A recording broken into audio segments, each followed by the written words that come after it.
Presiding Officer, we are in the middle of a cost of living crisis where too many people are struggling to make ends meet. At the same time, oil and gas giants are making record profits. British Gas, a tenfold increase in profits in 1 year to over £700 million. BP, £11 billion profit. Total, £16 billion profit. Shell, £22 billion profit. Why does the First Minister think that these companies can't afford to pay more tax? First Minister. Presiding Officer, I have to say, a week after the P&J put Anas Sarwar's face on the front page with his Labour colleagues and called him a traitor of the North East, it is incredibly brave of Anas Sarwar to come up here and say that he is standing up for the North East. Let's hear the First Minister. I, of course, travelled to the North East this week and heard the palpable anger from oil and gas and renewable energy sectors and industries, who, of course, spoke about Anas Sarwar's plans, the Labour Party's plans, which would, in their words, not my words, in the industry's words, risk up to 100,000 jobs in the North East. How does Anas Sarwar think, in the midst of a cost of living crisis, throwing 100,000 workers in the scrap heap is going to help households up and down the country? So we absolutely believe in a windfall tax on energy companies.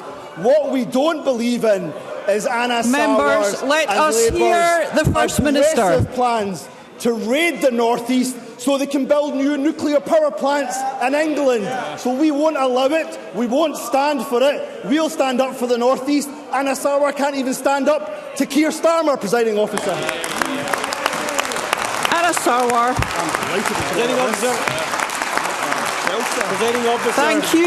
Thank you. Let's hear Mr Sarwar. Every time Labour's proposed a change to help working people, warnings have been made and they've not come true. In 1997, when Labour proposed a minimum wage and a windfall tax, they were warned it would cost 2 million jobs. It didn't happen. It improved the lives of working people across the country. Now, Humza Yousaf used to support Labour's windfall tax, but now he's siding with energy giants, making record profits, while today he is putting up tax for working people across this country who are struggling. Maybe Let's hear Mr Sarwar. While Shell have brought in £22 billion in profit, energy bills have increased by 60% and people are struggling to heat their homes. While BP make £11 billion in profit, food prices are up 25% and people are struggling to put food on the table. While British Gas sees a tenfold increase in profits, mortgages have increased by £2,000 a year and families risk losing their home. Why does the SNP believe that if you earn £28,500, you have the broadest shoulders and should pay more tax, but if you're an energy giant making billions in profit, you should pay less tax? First Minister. Presiding Officer, imagine taking a lecture about standing up for those in the lowest incomes from the man who's flip-flopped his position and now believes in lifting the cap on bankers' bonuses, Presiding Officer. Oh, wow! Who would have thought? Who would have thought? The party of the few, not the party of the many, Presiding Officer. And it is astonishing that Anas Sarwar has stood up in this chamber and called the energy industry liars. That is what he has done. Let me just say what Offshore Energy UK have said. They claim that Labour's proposals would lose at least up to 42,000 jobs, and I quote, wipe out North Sea investment. Investment bank Stifel have said that under a worst-case scenario, Labour's proposals would wipe up to 100,000 jobs out. Put them on the scrap heap. So what you get with Labour's energy proposal, Presiding Officer, is the worst of both worlds. You end up getting all of the investment in oil and gas, which of course has been good for Scotland over the decades. That gets completely wiped out.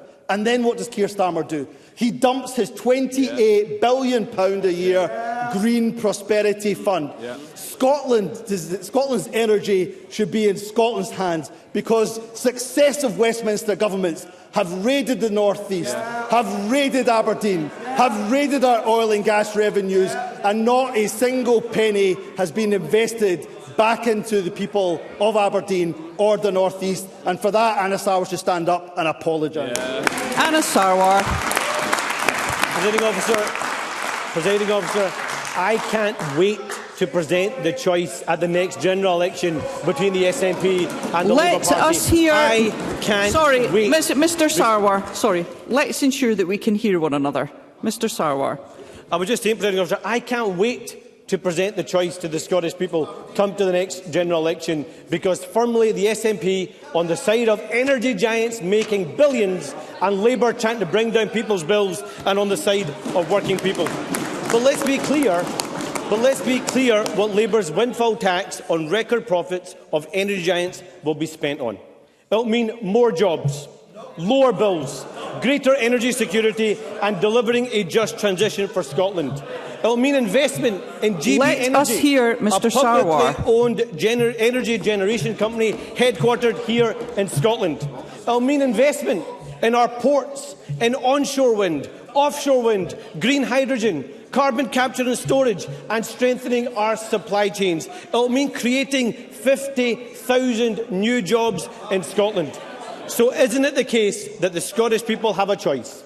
The SNP increasing tax on working people while siding with the oil and gas giants, or Labour creating jobs, bringing down bills and firmly on the side of working people?